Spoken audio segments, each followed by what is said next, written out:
anticipated wedding of the decade has completely taken over New York City. The Taylor Swift and Travis Kelce ceremony is underway at Madison Square Garden. I'm Jessica Finn for the U.S. Sun, and let me tell you, the guest list is a literal who's who of Hollywood, sports, music, and entertainment. Everyone is dressed to the nines to watch this fairy tale unfold, and we've had our eyes glued to the streets, and the arrivals have been nothing short of spectacular. Let's start with who was spotted walking into Madison Square Garden right before the 5 p.m. cutoff.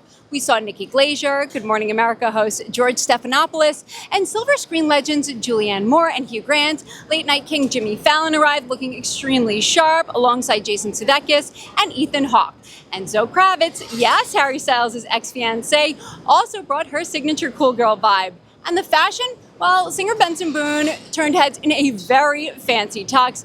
We also had some serious athletic royalty walking in. We had the Seattle Seahawks star Cooper Kupp and his wife Anna Marie, plus soccer legend Amy Wambach holding hands with author Glennon Doyle. Now let's talk about the hotel departures because the sidewalk was a literal runway. Taylor's on-again friend Carly Kloss dropped jaws, leaving her hotel in a stunning golden gown. Ed Sheeran brought a pop of color in a bright blue suit, walking arm in arm with his wife, Cherry Seaborn, who looked radiant in yellow. We also spotted Dakota Johnson giving us effortless chic in a black silky dress.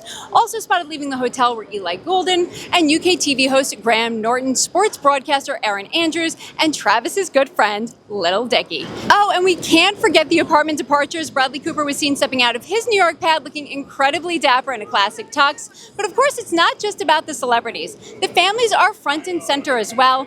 Taylor's Aunt Joan Bender-Rice and Uncle Don Blacklock were seen arriving and looking super proud. And here's a piece of gossip that has Swifties everywhere spiraling.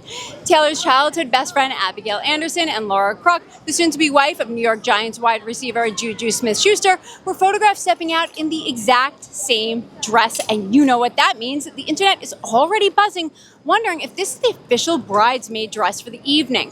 If Abigail is wearing it, you know it's going to be significant. But that isn't all the news. We spoke to some diehard Swifties who were excited to just be a part of the action.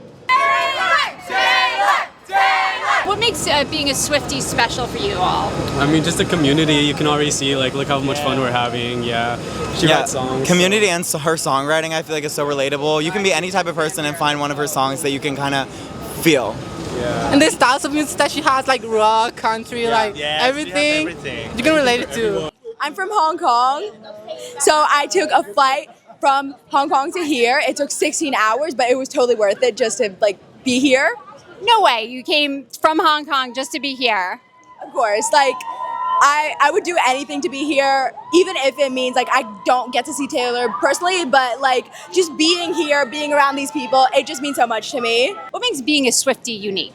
Well, everybody is just so uniting because Taylor's songs just make everybody relate to each other in a way that no other artist can. It's just it's a wonderful experience. Everybody's so happy and you just put everything behind you and just be so incredibly you just enjoy the moment so much, and it's just amazing being a Swiftie.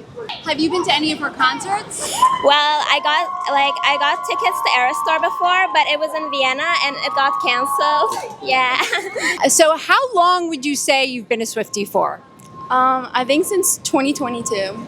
Do you think they're going to make it? Yeah.